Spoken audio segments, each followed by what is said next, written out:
Madame Alpin, dans votre livre, vous présentez dans l'ensemble les organismes de charité comme un problème à la santé fiscale des États. Pourquoi? En fait, c'est un problème à la santé fiscale des États et c'est aussi un problème démocratique. Donc, pourquoi que c'est un problème à la santé fiscale des États? Ce que j'ai essayé de dire d'expliquer dans mon livre, c'est de démystifier cette idée-là à l'effet que, justement, les fondations de charité et principalement les fondations privées de charité. Donc, j'ai essayé de démystifier cette idée-là que les fondations privées de charité nous aidaient dans nos finances publiques.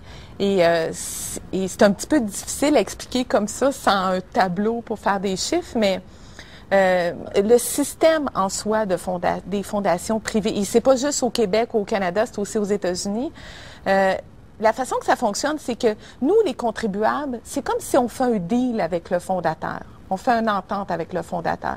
Les contribuables, l'ensemble des contribuables canadiens, on va dire, dit, si le fondateur met une somme d'argent dans sa fondation privée, les contribuables, on va lui donner une économie d'impôt.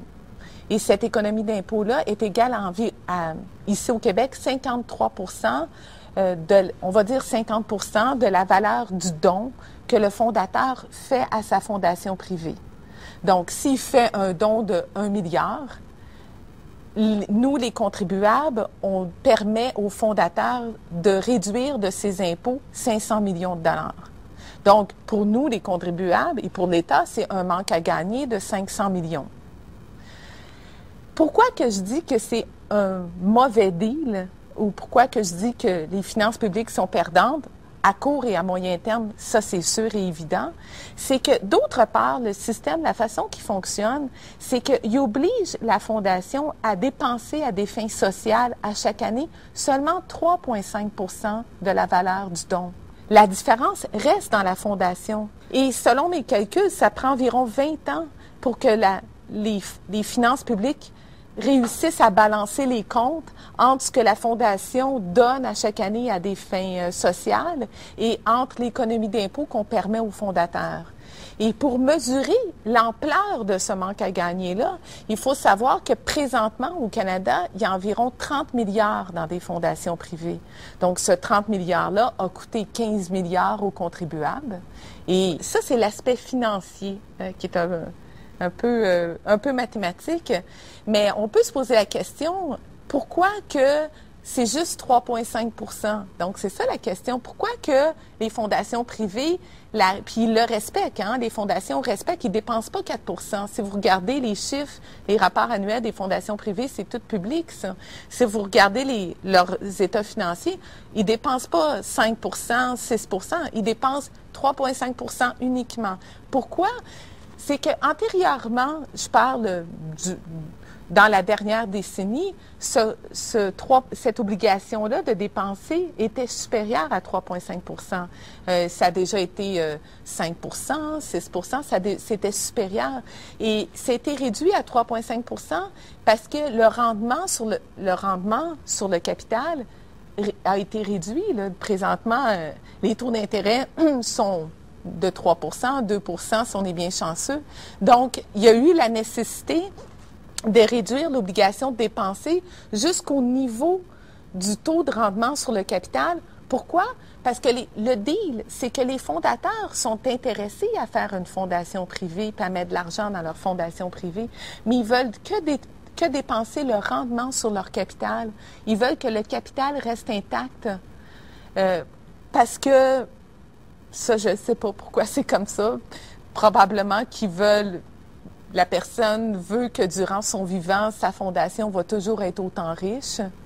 Donc, les règles actuelles font en sorte que, à des fins charitables, ce n'est que le rendement sur le capital qui est investi et non pas le capital. Et c'est comme ça aussi aux États-Unis, sauf qu'aux États-Unis, ce 3,5 %-là, il est de 5 Donc, il y aurait lieu ici au Canada, en tout cas, d'au moins augmenter ce 3,5 à 5 ou à 6 afin d'obliger les fondations privées à retourner une partie plus importante de leur capital dans le public, puisque c'est ça leur objectif, c'est d'aider la société. Et ce que je dis souvent, pourquoi qu'il y a un problème démocratique, c'est ce que j'avais commencé à expliquer tantôt, c'est que ces fondations-là s'occupent de questions publiques, principalement la pauvreté, la santé, l'éducation.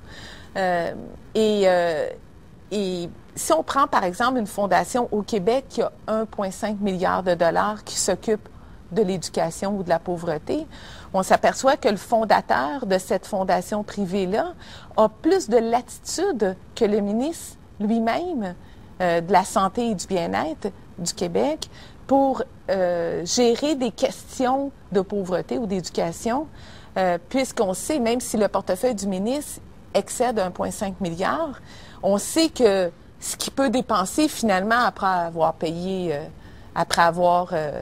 présentement, il ne peut rien dépenser. Le ministre, tout son portefeuille est complètement occupé, il n'y a pas de latitude.